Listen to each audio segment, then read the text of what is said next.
Will you please welcome to the stage our keynote speaker, Jennifer Egan.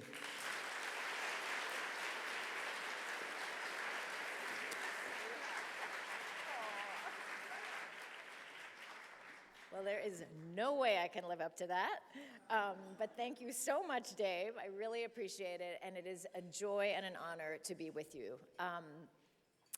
So I'm going to talk a little bit about how I came to writing, actually. I discovered that I wanted to be a writer during a gap year that I took between high school and college. As a kid, I had always wanted to be a doctor, inspired by my grandfather, an orthopedic surgeon who spoke lustily at the dinner table about the people he had cut open that day. I had a ghoulish desire to see what was going on inside human bodies and unnerved my grandmother as we walked through a graveyard near their home by expressing a wish to open up one of those graves and have a look at the body inside it. But as a teenager, I got squeamish and decided that archaeology was my calling. I would see what was going on inside the soil instead of the skin.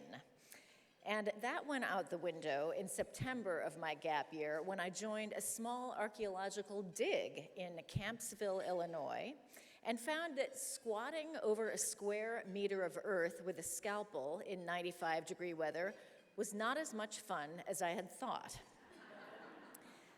I spent most of my gap year working to save enough money to go to Europe, where I had never been.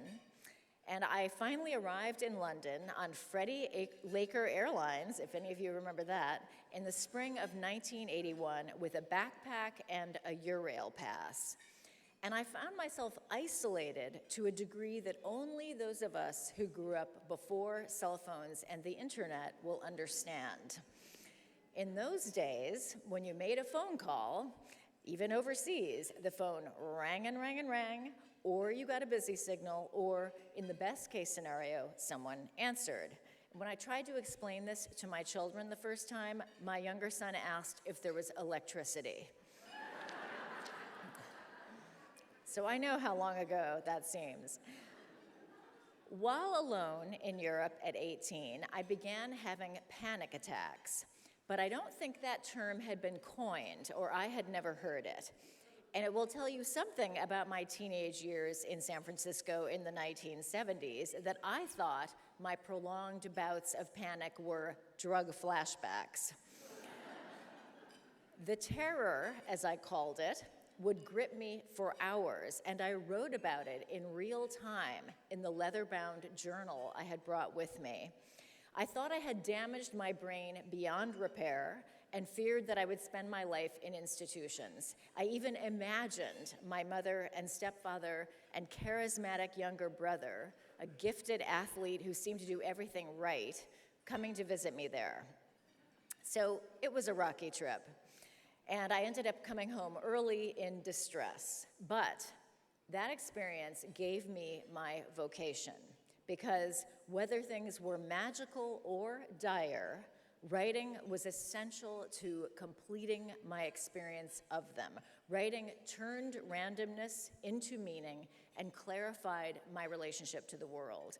And I knew then that I would devote my life to writing, whatever that life might consist of. In a reversal that no one who knew us as children could possibly have predicted, my brother Graham, the charismatic athlete, became psychotic in college and was diagnosed with schizophrenia. He struggled too with alcoholism, which began as self-medication. So it was Graham, not I, who moved in and out of institutions during his life, which he ended in 2016. He was a spectacular visual artist, and we were very close all the way through. Graham was, as he liked to say, the sanest crazy man you were ever likely to meet. He spoke of his illness with lucid candor and sometimes with hilarity, regaling my mother and me with tales of the wild things he'd said and done until all three of our stomachs hurt from laughing. That's going in the screenplay, Graham and I would say to each other, meaning the screenplay about his life that we would write together someday. It was going to be a comedy. I'm not kidding. I don't get it, he mused once, comparing the two of us. You hear voices and you're making a living from it. I hear voices and I can't hold a job. But for all our mirth and mutual understanding, I went back to my mainstream life after those conversations, my husband, my kids, my work, and Graham returned to his troubled solitude.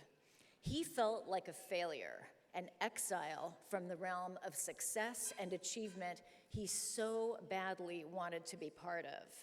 That exile pained him unbearably. You're the strongest man in the world, I would reassure him, and I meant it. He was a veteran of a war without end from which even our love couldn't rescue him. In the time that he was with us, Graham taught me a lot. I learned from him that the difference between illness and health is really just a difference of degree. And he taught me that what makes a mainstream life possible is a very lucky combination of gifts: health, safety, privilege, opportunity. Sometimes it seems miraculous that anyone manages it. And yet, for those of us lucky enough to thrive in mainstream America, it's easy and kind of convenient to feel estranged from those who have not. Graham taught me how easily and how quickly a person can fall outside the gyre of ambition and achievement that we call success, and that the longer one is outside it, the harder it becomes even to imagine re-entry.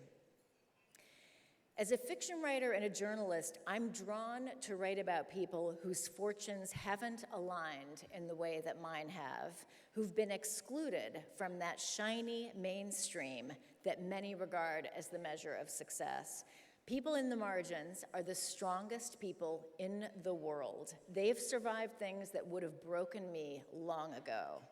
And it's thrilling to see the impact that the Coalition for the Homeless and its First Step program can have in helping people reframe their lives and their stories and push back against that sense of exile and impossibility. Because the truth is, in an individual life, radical change is always possible. I saw this vividly in my reporting on street homelessness and supportive housing for The New Yorker. And since we are a gathering mostly of women, my favorite kind of gathering, I will add that the most mesmerizing people I met in the course of my year of reporting were the women.